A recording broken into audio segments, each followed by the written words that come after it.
Super 567 here with some thoughts of last night's WrestleMania. This I'm absolutely, probably as you can see, I'm absolutely wrecked. Came back from the WrestleMania party about about 4:30, 20 to 5. And it's what now? It's nearly 4 o'clock in the afternoon. I woke up a couple of hours ago. I'll tell you one thing. It was one of the best experiences I've ever had. It's the the best feeling in the world is actually going to it, but the second best thing is actually sitting in with a group of hardcore wrestling fans, mixed in with some fans that are obviously not as hardcore as others, but still enjoying themselves. It was well organised, just good fun. It was absolute good fun. Got this T-shirt, Prince Devitt's old T-shirt. They were selling him at the thing that I was at, and I said, "Fuck it, I'll get it." One guy actually dressed up as Finn Balor, with the Finn Balor T-shirt, everything, face paint, absolutely brilliant. Guys dressed up as Rey Mysterio, fucking whoever else. This one guy actually had a Mankind mask, which was quite funny. It was just a good all around good night. Recommended to, like, obviously there's probably thousands upon thousands of parties throughout the world. I'll tell you one thing, it was just a good all around fun evening. Got to watch some classic matches beforehand. Some guys partaked in the quiz, and all that good stuff.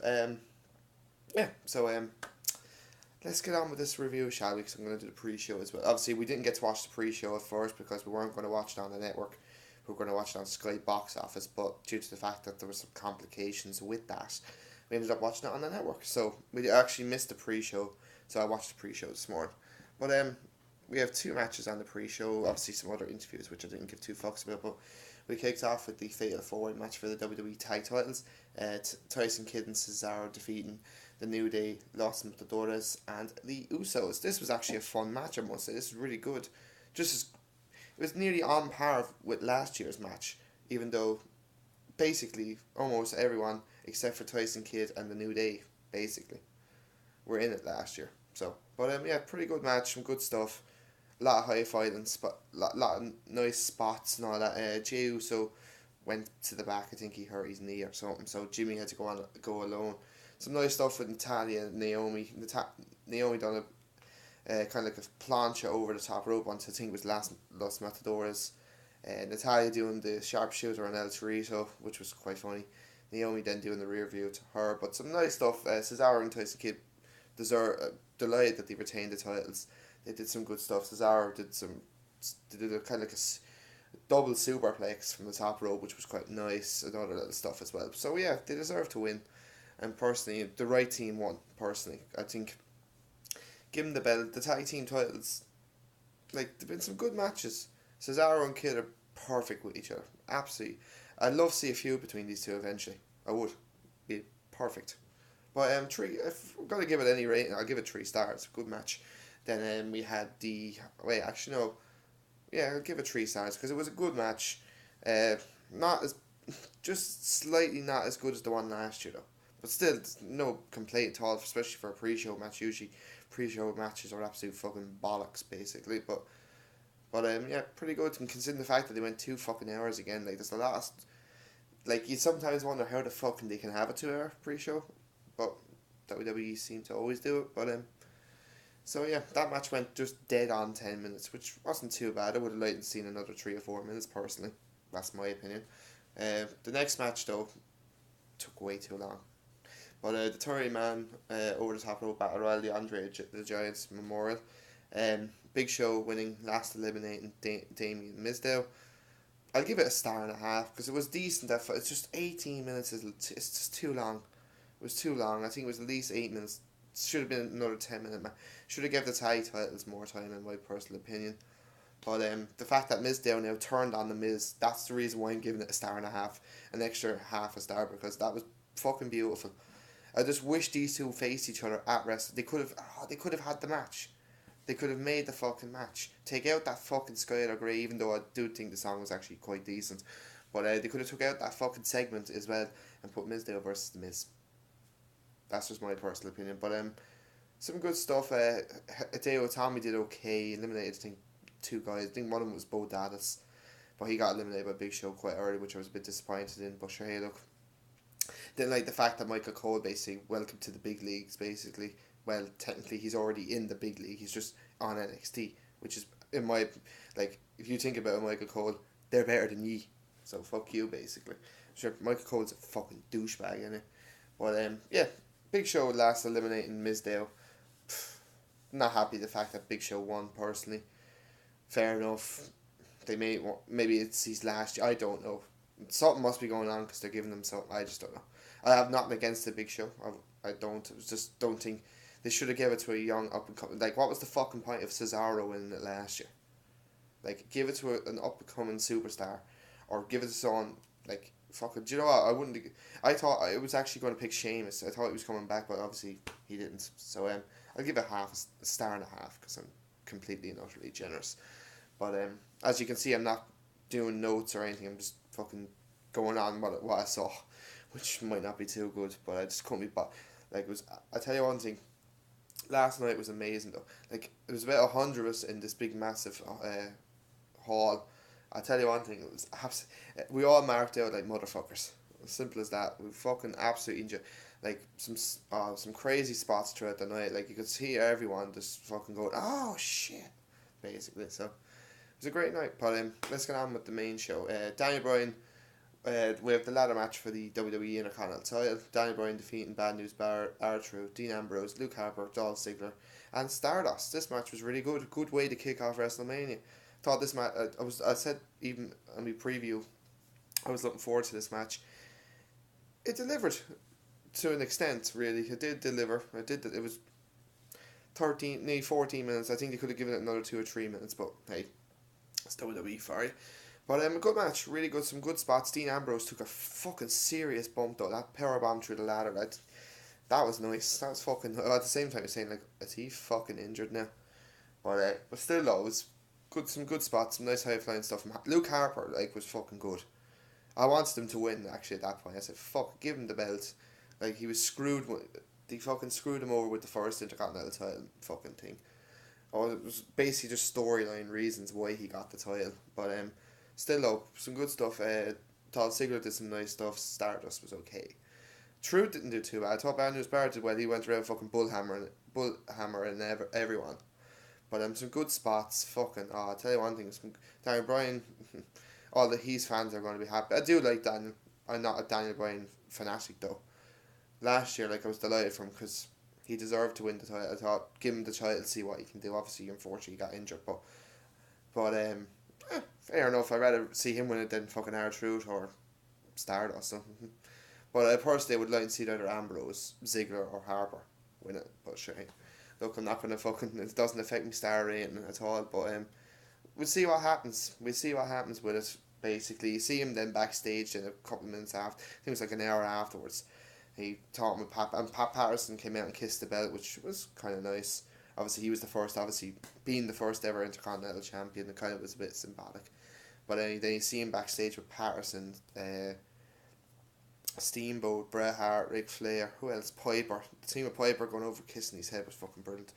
Then you had fucking that Maria, whatever fucking name is. Oh, she's a twat. But then fucking Ron Simmons coming in saying, damn, that was fucking brilliant. But overall, star rating 3.5 stars. I think that's the most. I was going to give it 4, but I don't know. I don't think it deserves 4 really. But if you want to go 4 stars, fair enough. But 3.5 for me. So next match, with Randy Orton defeating Seth Rollins in a really good match. This match was really good because of the finish, but other things as well. Like, it was a really decent match. J&J did get involved a little bit, but not as much as that. What they got involved was fine enough. Done a double DDT on the apron onto the outside on both of them, and then 2 RKOs. The one with Joe Mercury was quite nice. He jumped off the top rope, the second rope, but which was nice. Seth Rollins obviously got his finisher in. He kicked out at 2. Orton kicked out at 2, and Rollins kicked out at 2 of an RKO. Some nice nice suicide dive from Rollins. Orton did some nice stuff as well. Some good counters as well, but the finish, like, seriously, I'm giving this a star just for that. Like, it was fantastic. He went to do the curve stomp. Orton just moves his head up, like he's moving up, so Rollins goes in midair, catches him with the RKO. It's definitely the best RKO I've ever seen.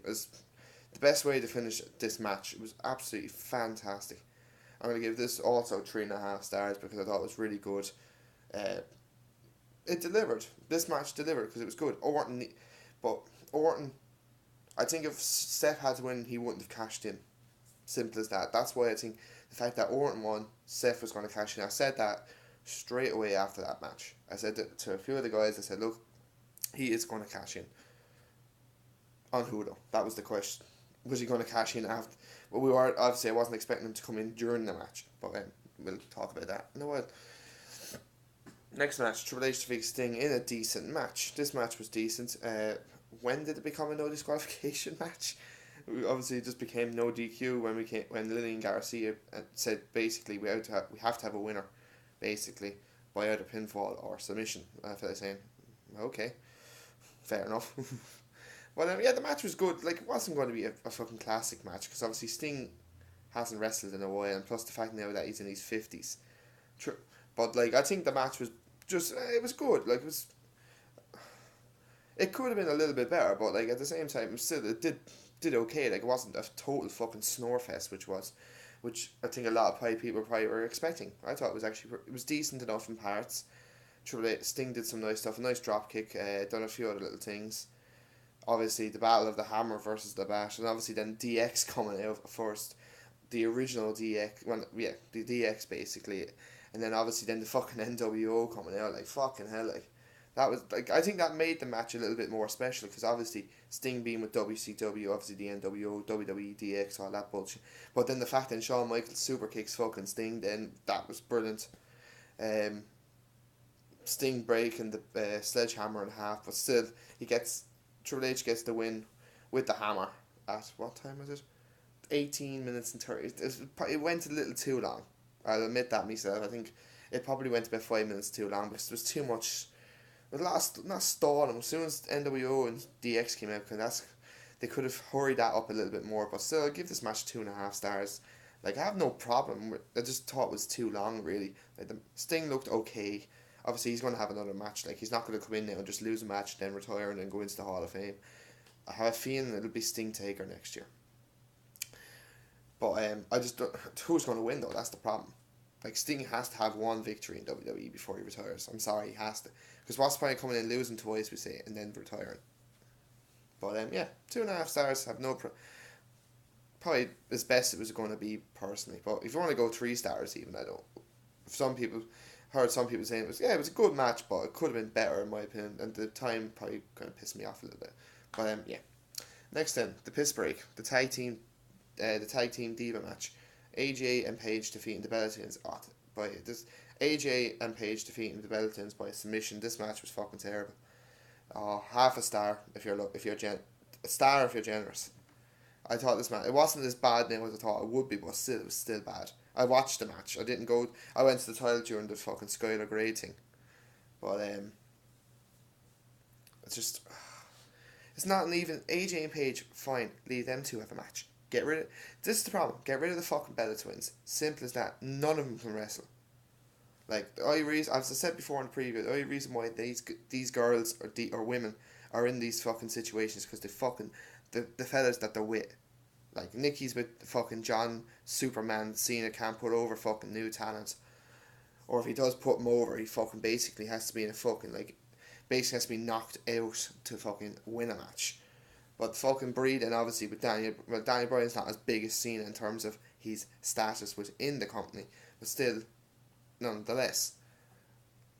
Like, don't get me wrong, I say these women are lovely outside the ring, they probably are, but I don't give two fucks about their in-ring career. Finish it, please. They're terrible. Take the Divas title is not coveted, it's not shit, it's just shit. Like, it doesn't matter if AJ wins it or not, it's still shit, because of the fact that WWE continue to put that's the third time Bella Twin has had a title belt. Like, come on. Get real, like, she wins with that fucking Black Widow crap. I'll give it a star because I'm generous.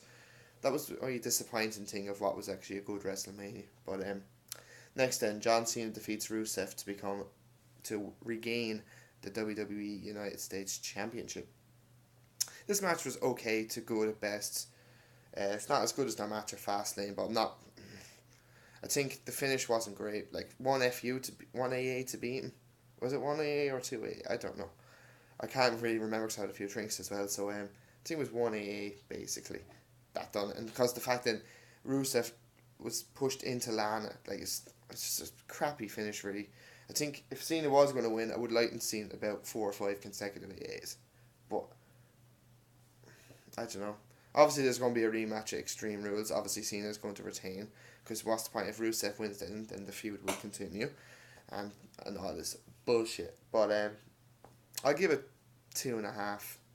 That's what I'll give it. I just didn't want Cena to win. Simple as that.